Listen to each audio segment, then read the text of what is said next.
Hello friends, welcome to study with PK. दोस्तों, आप सभी को इस यूट्यूब के चैनल में स्वागत है। दोस्तों, हम आज बात करेंगे एनसीईआरटी क्लास 6 अध्याय 3 के बारे में। तो चलिए शुरू करते हैं आज का वीडियो। आरंभिक नगर, हम इसके बारे में पढ़ेंगे और जानेंगे कि क्या है। पुराने भवनों का संरक्षण।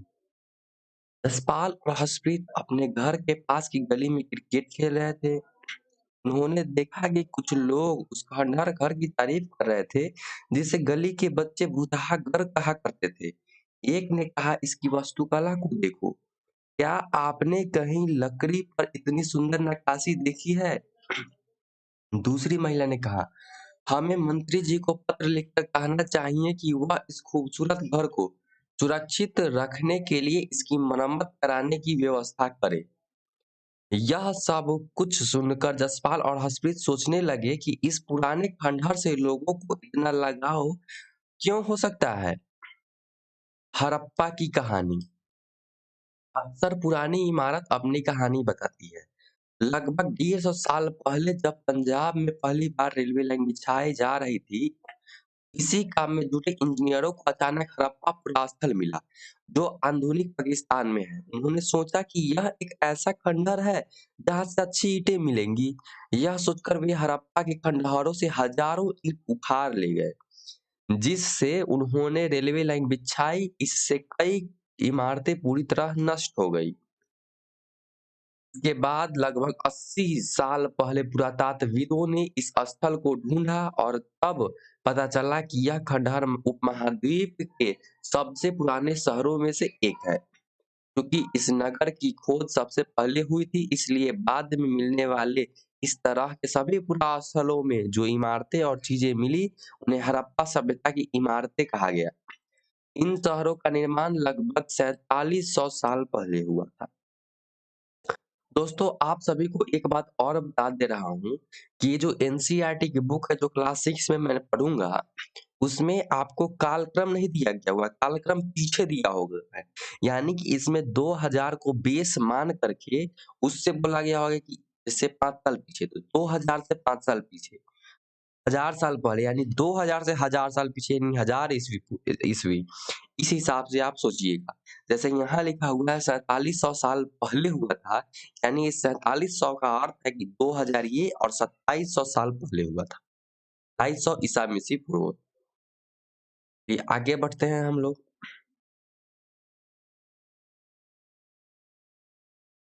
इन नगरों की विशेषता क्या थी? इन नगरों की विशेषता क्या थी? इन नगरों में से कई को 2 या उससे ज्यादा हिस्सों में विभाजित किया गया था। प्रायः पश्चिम छोटा भाग था, लेकिन ऊंचाई पर बना था, और पूर्वी हिस्सा बड़ा था, लेकिन वह निचले इलाके में था। ऊंचाई वाले भाग को पुरातात्विदों ने नगर दुर्ग कहा और निचले हिस्से को निचला नगर कहा। दोनों हिस्सों की चारदीवारी पक्की ईंटों की बनाई जाती थी। इसके ईंटें इतनी अच्छी पकी थी कि हजारों सालों बाद आज तक उनकी दीवारें खड़ी हैं। दीवार बनाने के लिए ईंटों की चिनाई इस तरह करते थे जिससे कि दीवारें खूब मजबूत हो। कुछ नगरों में नगर दुर्ग, इनमें से कुछ खास इमारतें बनाई गई थी। मिसाल के तौर पर मोहनजोदड़ो में खास तालाब बनाया गया था, जिसे पुरातात्विदों ने महान स्नानागार कहा था। इस तालाब को बनाने में ईंटें और प्लास्टर का इस्तेमाल किया गया था। इसमें पानी का रिसाव रोकने के लिए प्लास्टर के ऊपर चारकोल की परत चढ़ाई गई थी। इस सरोवर में 2 तरफ से उतरने वाली सीढ़ियां बनाई गई थी और चारों ओर कमरे बनाए गए थे। इसमें भरने के लिए पानी कुएं से निकाला जाता था। ये आप याद रखिएगा, भरने के लिए पानी सिर्फ कुएं से निकाला जाता था। उपयोग के बाद इसे खाली कर दिया जाता था। शायद यहाँ विशिष्ट नागरिक विशेष अवसरों पर स्नान किया करते थे। चलिए ये मैप देख लेते हैं, मैप के बारे में क्या कहते हैं।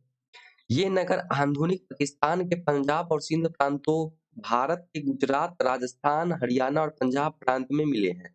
इन सभी स्थलों से पुरातात्विदों को अनोखी वस्तुएं मिली हैं, जैसे मिट्टी के लाल बर्तन जिसे काले रंग के चित्र में बने थे, पत्थर के बाट मुहरे मान के तांबे के उपकरण और पत्थर के लंबे ब्लेड आदि। आप ये याद रखें कि ये नगर कहाँ मिले हुए हैं। ये इम्पोर्टेंट है। ये नगर आधुनिक पाकिस्तान के पंजाब और सिंध प्रांत में, भारत के गुजरात, राजस्थान, हरियाणा और पंजाब प्रांत में मिले हैं। ये आप मैप में देख सकते हैं। आरंभिक नगर जो था वो इस इलाके में बसा हुआ था। ये इलाका यहाँ, ये भारत का बॉर्डर है। ये वाला जो देख रहे होंगे, ये वाला, ये भारत का बॉर्डर है और ऐसे ऐसे करके ये भारत का बॉर्डर है। और इससे इधर हो गया हमारा राजस्थान, पंजाब वगैरह, इधर हो गया पाकिस्तान। इसी के बीच में सिंधु घाटी सभ्यता बसा हुआ था।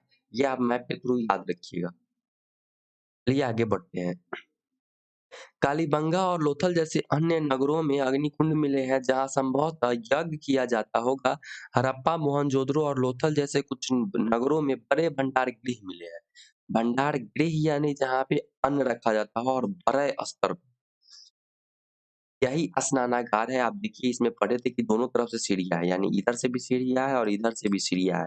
और ये स्नानागार है और इसमें पानी बाहर से आता था कुएं से, और इसमें निकासी, जल निकासी की भी अच्छा व्यवस्था थी। और विशेष इसके चारों तरफ देखिए आपको ये वाला सब क्या था, यहाँ सब पे मकान था, यानी कि कमरा था।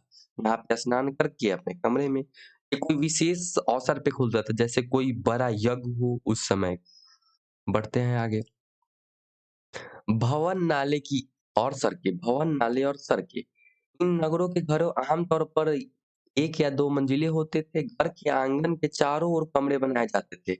अधिकांश घरों में एक अलग स्नानागार होता था और कुछ घरों में कुएं भी होते थे। कई नगरों में ढके हुए नाले थे। इन्हें सावधानी से सीधी लाइन में बनाया जाता था। हर नाली में हल्की ढलान होती थी ताकि पानी आसानी से बह सके। अक्सर घरों की नालियां को सड़क की नालियों से जोड़ दिया जाता था, जो बाद में बड़े नाले में मिल जाते थे। नालों के ढके होने के कारण इसमें जगह-जगह पर मेन होल बनाए गए थे जिसके जरिए देखभाल की और सफाई की जा सके। घर, नाले और सड़कों का निर्माण योजनाबद्ध तरीके से एक साथ किया जाता था। नगरीय जीवन, आइए हम देखते हैं कि हड़प्पा नगर जो था उसमें नगरीय जीवन कैसा था।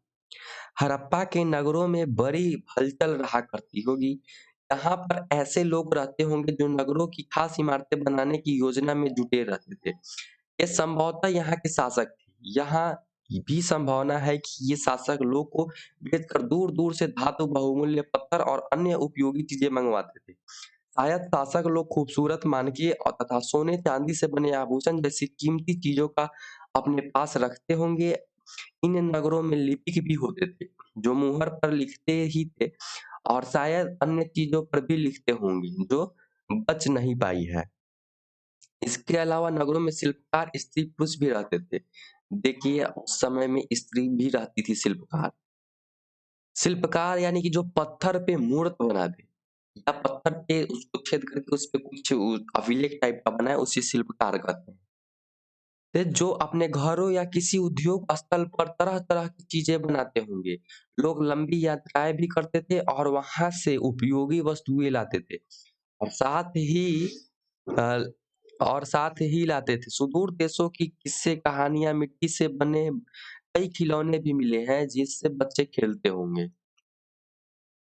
आप ये देखिए, ये वहाँ का पैसा का मुहर है और ये कुछ मिट्टी का खिलौना है।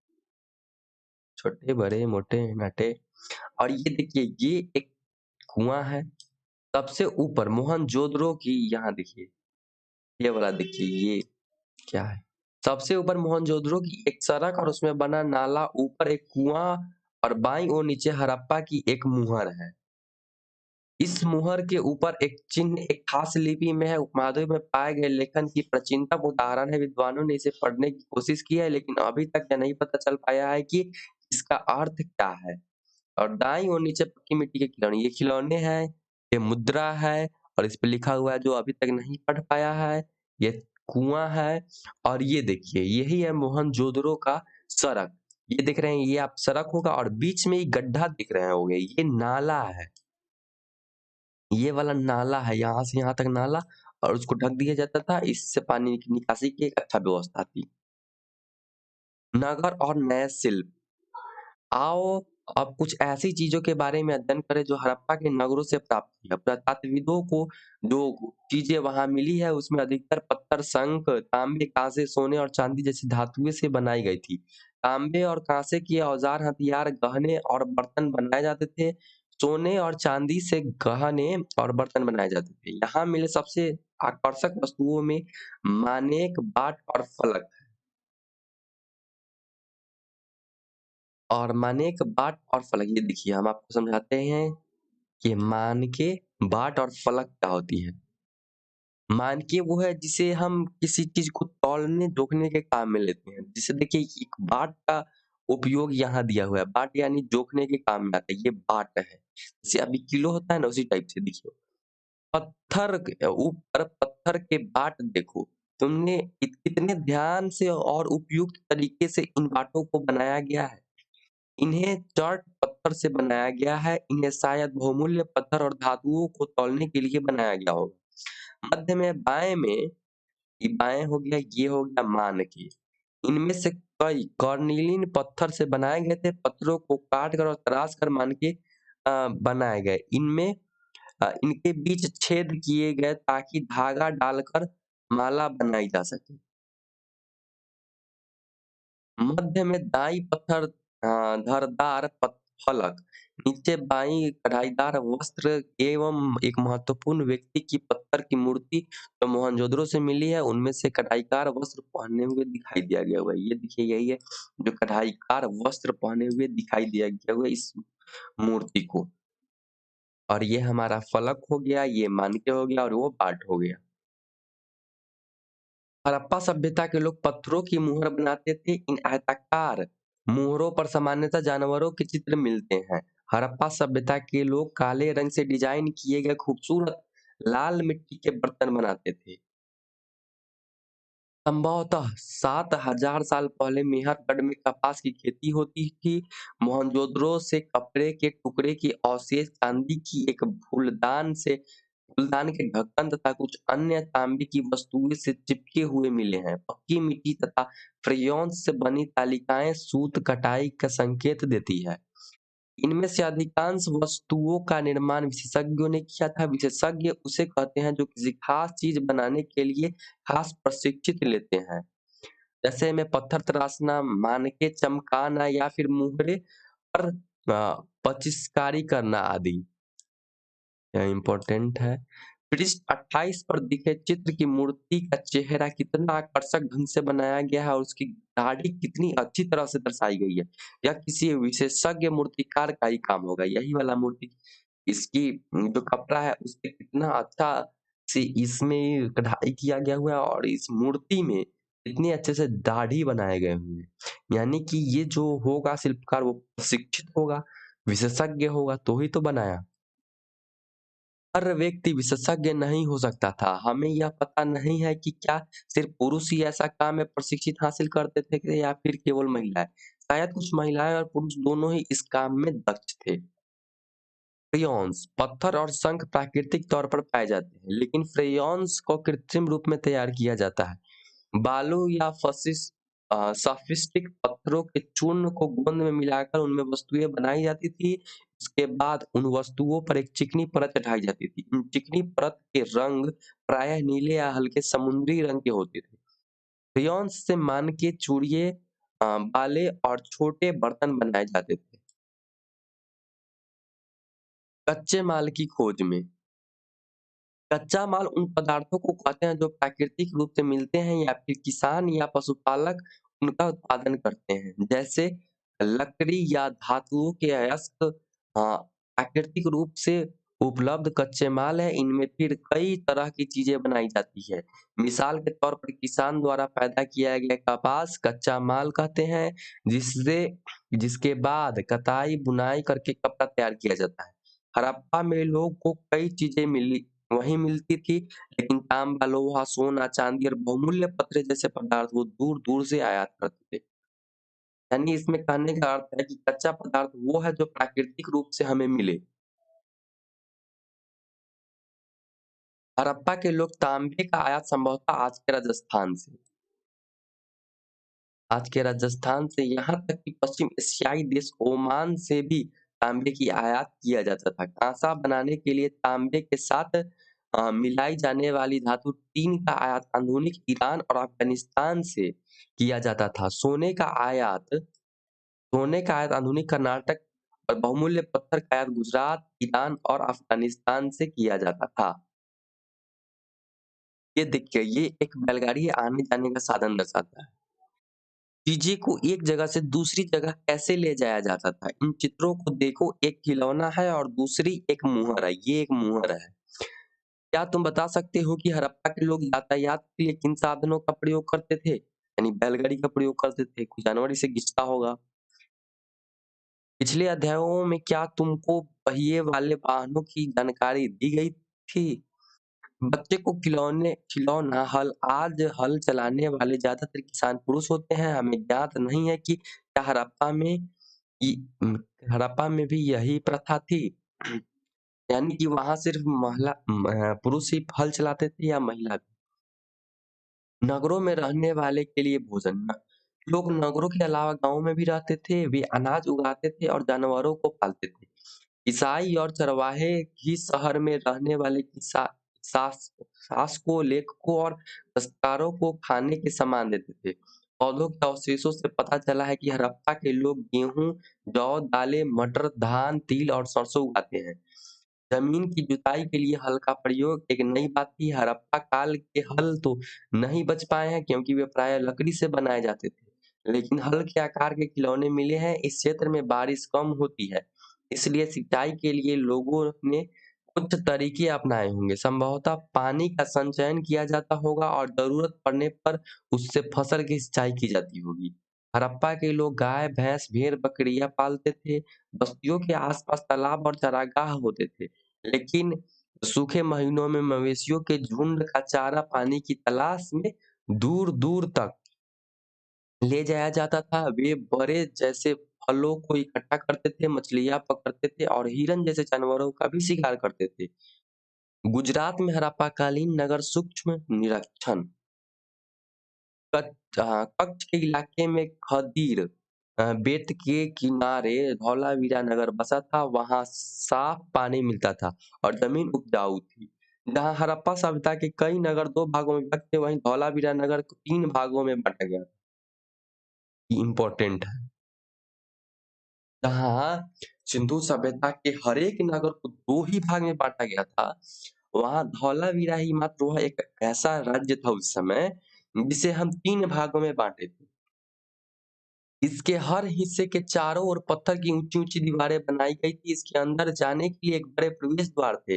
इस नगर में एक खुला मैदान भी था, जहाँ सार्वजनिक कार्यक्रम आयोजित किए जाते थे। यहाँ मिले कुछ अवशेषों में हड़प्पा लिपि के बड़े-बड़े अक्षरों को पत्थरों में खुदा पाया गया था। इन अभिलेखों को संभवतः लकड़ी में जरा गया था। यह एक अनोखा अवशेष है क्योंकि आमतौर पर हड़प्पा के लेख मुहरें जैसी छोटी वस्तुओं में पाई जाती थी। गुजरात के खंभात की खाड़ी में मिलने वाली साबरमती की एक उपनदी के किनारे बसा लोथल नगर ऐसे स्थान पर बसा था जहाँ कीमती पत्थर जैसे कच्चा माल आसानी से मिल जाता था। यहाँ पत्थरों, शंखों और धातुओं से बनाई गई चीजों का एक महत्वपूर्ण केंद्र था। इस नगर में एक भंडार गृह भी था। इस भंडार गृह से कई मोहरें, मुद्रांकन या मुहर बंदी गीली मिट्टी पर दबाने से बनी उनकी छाप मिली है। लोथल का बंदरगाह यह बड़ा तालाब लोथल का बंदरगाह रहा होगा जहाँ समुद्र के रास्ते आने वाली नावें रुकती थी। संभवतः यह भी माल चढ़ाई या उतारा जाता हो। यहाँ पर एक इमारत मिली है जहाँ संभवतः मानके बनाने का काम होता था। पत्थर के टुकड़े और बने मानके बनाने वाले उपकरण तैयार मानके भी यहाँ मिली है। मुद्रा या मुहर का मुद्रांकन या मुहरबंदी। एक क्या होता है मुद्रा और क्या होता है मुद्रांकन और क्या होता है मुहरबंदी? इन तीनों शब्दों को समझते हैं। मुहरों का प्रयोग सामान के भरे डिब्बे या थैले को चिन्हित करने के लिए किया जाता है। मुहरों का प्रयोग इन्हें एक जगह से दूसरी जगह भेजा जाता था, जैसे थल्ले बंद करने के लिए उसके मुहाने पर गीली मिट्टी के खोद कर उस पर मुहरें लगाई जाती थी। मुहर की छाप को मुहरबंदी कहते हैं, मुहर की छाप को मुहरबंदी कहते हैं। जैसे देखिए आप समझ गए कि मुद्रा यानी रुपया, मुद्रा यानी मुहर है यहाँ पे। मुहर का प्रयोग किसी को थैले पर पैसा चिन्हित करने के लिए किया जाता था। मुद्रांकन वो हो गया।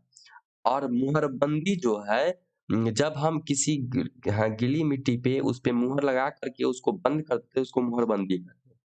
का फ़ायदा ये होता था कि जब सामान एक जगह से दूसरे जगह जाता था, अगर उससे कोई छेड़-छाड़ हुई रहती तो वो पता चल जाती कि उसके साथ छेड़-छाड़ हुई। सभ्यता के अंत का रहस्य। लगभग 3900 साल पहले एक बड़ा बदलाव देखने को मिलता है। अचानक लोगों ने इन नगरों को छोड़ दिया। लेखन, मुहर और बाटे का प्रयोग बंद हो गया। दूर-दूर से कच्चे माल आयात काफ़ी कम हो गए। मोहनजोदड़ो में सड़कों पर कचरे के ढेर बनने लगे। जल निकासी प्रणाली नष्ट हो गई और सड़कें पर झुग्गीनुमा घर बनाए जाने लगे। यह सब क्यों हुआ? कुछ पता नहीं। कुछ विद्वानों का कहना है कि नदियाँ सूख गई थी, अन्य का कहना है कि जंगलों का विनाश हो गया था। इन कारणों इसका कारण ये नहीं हो सकता है कि ईंटें पकाने के लिए ईंधन की ज़रूरी पड़ती थी। इसके अलावा मवेशियों के बड़े-बड़े झुंड के चारागाह और घास वाले मैदान समाप्त हो गए होंगे। तो कुछ इलाकों में बाढ़ आ गई, लेकिन इन कारणों से स्पष्ट नहीं हो पाता है कि सभी नगरों का अंत कैसे हो गया। क्योंकि बाढ़ और नदियाँ सूखने का असर कुछ ही इलाकों में हुआ। ऐसा लगता है कि शासकों का नियंत्रण समाप्त हो गया, जो भी हुआ हो, परिवर्तन का असर बिल्कुल साफ दिखाई देता है। आधुनिक पाकिस्तान के सिंध और पंजाब की बस्तियाँ उजड़ गई थी। कई लोग पूर्व और दक्षिण के इलाकों में कई और छोटी बस्तियों में जाकर बस गए। इसके लगभग 1400 साल बाद नए नगरों का विकास हुआ। इसके बारे में तुम अध्याय 5 और 8 में पढ़ोगे। अपने फ्रांस में मिस्र को ढूँढो। नील नदी के आसपास वाले इस इलाकों को छोड़कर मिस्र के अधिकांश भाग रेगिस्तान है। लगभग 5000 साल पहले मिस्र में शासन करने वाले राजाओं ने सेना, चांदी, हाथीदांत, लकड़ी और हीरे जवाहरात लाने के लिए अपनी सेनाएं दूर-दूर तक भेजी। इन्होंने बड़े-बड़े मकबरे बनवाए जिन्हें पिरामिड के नाम से जाना जाता है। राजाओं के मरने पर उनके शवों को इन्हीं पिरामिडों में दफनाकर सुरक्षित रखा जाता था। इन शवों को मम्मी कहा जाता है। देख लीजिए इन शवों को मम्मी कहा जाता है। उनके शवों के साथ और भी अनेक चीज़ दफनाई जाती थी। इसमें खाद्यान्न, पेय, वस्त्र, गहने, बर्तन, वाद्य यंत्र, हथियार और जानवर शामिल है। कभी-कभी शव के साथ उनके सेवक और सेविकाओं को भी दफन किया जाता था। दुनिया के इतिहास में शवों को दफनाने की परंपरा को देखते हुए मिस्र में सबसे ज़्यादा धन-दौलत खर्च किया जाता था। ये देखिए सबसे परंपरा में मिस्र में सबसे ज़्यादा धन-दौलत खर्च होता है। तो आज हमारा जो ये वीडियो था वो यहीं पे समाप्त होता है। जैसे आप कुछ उपयोगी शब्द है यहाँ पे इसे देख सकते हैं। नगर किसे कहते हैं, नगर दुर्ग किसे कहते हैं, शासक किसे कहते हैं, लिपि किसे कहते हैं, मुहर, शिल्पकार, धातु विशेषज्ञ, कच्चा माल, हल, सिंचाई। इन सभी के बारे में ऊपर पढ़ाए हैं अभी, आप देख सकते हैं।